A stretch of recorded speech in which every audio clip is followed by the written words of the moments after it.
बिश्वजित दैमारिजों जमायै दासिम 20 जन मानसियाल' बिजेपि हाबदों। बिपिएफआ आंखौ नाङा होननानै बुंदों।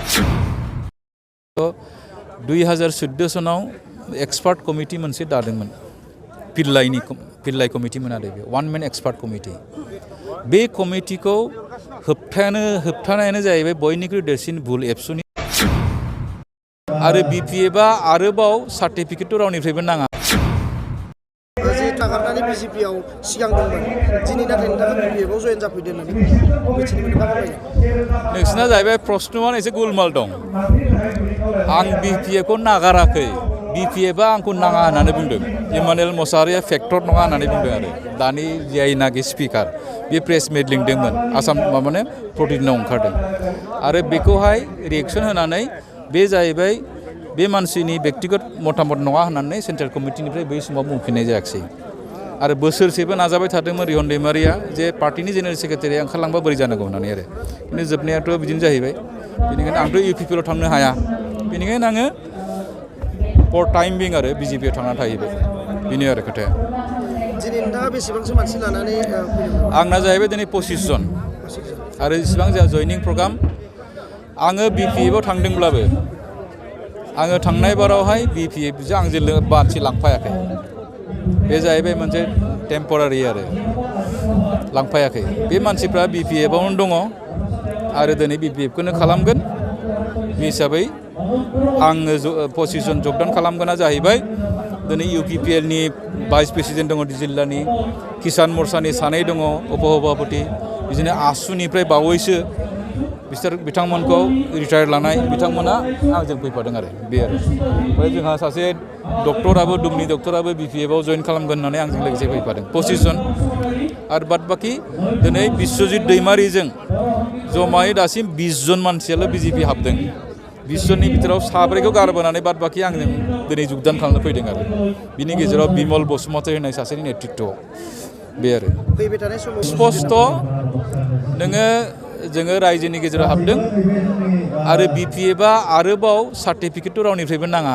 17 इयार्सआव हाग्रामा महिला जि मावदों जों जि धरनै मावबोदों दाथ' रायजोफ्रा बै समाव गाज्रि होननानै बुंदोंमोन। दाथ' नै 3 बोसोराव नुबाय आरो पलिटिक्सआव उमुक मोजां उमुक गाज्रि गैया।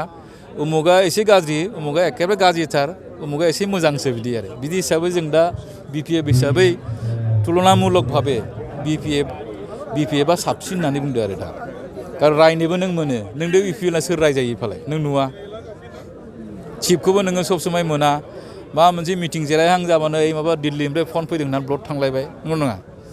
प्रमद बर' सरकारनि सायाव बेथ' फुरा मा जाहैबाय प्रमद बर'नि मुल बिसया जाहैबाय बेहाथ' 2014 सनाव एक्सपार्ट कमिटि मोनसे दादोंमोन। पिल्लाइ कमिटिमोन आरो बे वान मेन एक्सपार्ट कमिटि। बे कमिटिखौ होबथानायानो जाहैबाय बयनिख्रुइ देरसिन भुल एबसुनि आरो प्रमद बर'नि।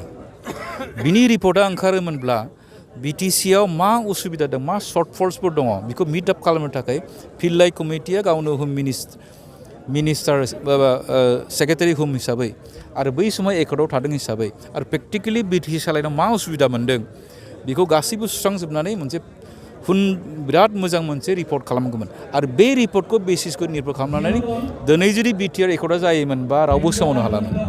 नाथाय बेथ' संबिधाननि मोनसे रिकगनाइज बा एप्रुभेल बिटिआरबो नङा बे जाहैबाय मेम'रेन्डाम मोनसे बे जाहैबाय मा होनना बुंनो थाङोबा बे मोनसे रिजलिउसन लिरनाय बे रोखोम आरो बेनिखायनो बिटिआर सोरखौ प्रेसार होनो बिलाय आरो बिनि खुनु एकर्ड इमप्लिमेन्टेसन आलोचनायावबो जों एजेन्ट माबाबो नुवा बे रोखोम आरो थांनाय मेनिफेस्ट'आव नोंथांनाव नायबानो जाबाय बिटिसिनि समाव रेभिनिउ जेनेरेसन खालामदोंमोन 256 क्र'र थांनाय मेनिफेस्ट'आव बुंदों जे जोङो 1 क्र'र रेभिनिउ जेनेरेट खालामनो थाखाय नाजागोन। अबा बेल' नङा जोङो बोसोरसेनि उनाव लेन्ड पलिसि बानायगोन आरो 2019नि आसामाव लेन्ड पलिसि सोलिगासिनो दं नंगौना नङा? नों बिटिआर हिसाबै नों दासो लेन्ड पलिसि बानायनो नागिरदों बे खोथा सोंनाय फैयो आरो जों बेखौ नायनानै बे गावनि माथाखौ बाहायाखै गुबुना जाय डिक्टेसन होदों बेखौसो मावबाय थादों अब्लाथ' बियो एजेन्ट हिसाबै मावदों आरो बियो